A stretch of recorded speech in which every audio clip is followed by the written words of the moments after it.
Tulip Siddiq, Labour Party. Not only did this man take 5 যুক্তরাজ্যের রাজধানী লন্ডনে দেশটির ক্ষমতাসীন লিবারেল পার্টির মন্ত্রী টিউলিপ সিদ্দিককে একটি ফ্ল্যাট দিয়েছিলেন আব্দুল মোতালেব নামের একজন আবাসন ব্যবসায়ী। তবে ওই ফ্ল্যাটের বিনিময়ে কোনো অর্থ পরিশোধ করতে হয়নি তাকে।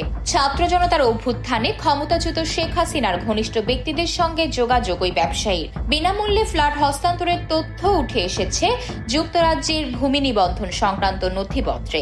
ওই নথিপত্রের তথ্যের ভিত্তিতে গতকাল শুক্রবার রাতে একটি প্রতিবেদন প্রকাশ করেছে যুক্তরাজ্য ভিত্তিক সংবাদ মাধ্যম ফিনান্সিয়াল টাইমস।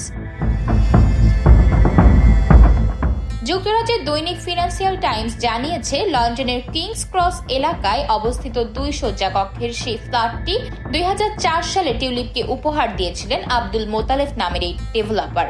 মোতালেব বাংলাদেশের ক্ষমতাচ্যুত প্রধানমন্ত্রী এবং টিউলিপের খালা শেখ হাসিনার ঘনিষ্ঠজন হিসেবে পরিচিত।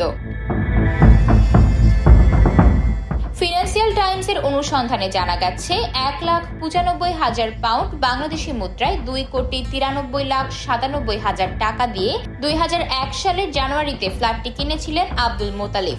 বেশ সস্তাতেই পেয়েছিলেন তিনি, কারণ একই বছর আগস্ট মাসে সেই ফ্ল্যাটটির পার্শ্ববর্তী আরেকটি ফ্ল্যাট বিক্রি হয়েছে 6,50,000 পাউন্ডে। খবরে বলা হয়, বাংলাদেশি ব্যবসায়ী আব্দুল মোতালেব দক্ষিণ পূর্ব লন্ডনে বসবাস করেন। ভোটার নিবন্ধন সংশ্লিষ্ট নথি থেকে জানা গেছে, ওই এলাকায় মোতালেবের ঠিকানায় বর্তমানে মুজিবুল ইসলাম নামের এক ব্যক্তি বসবাস করেন।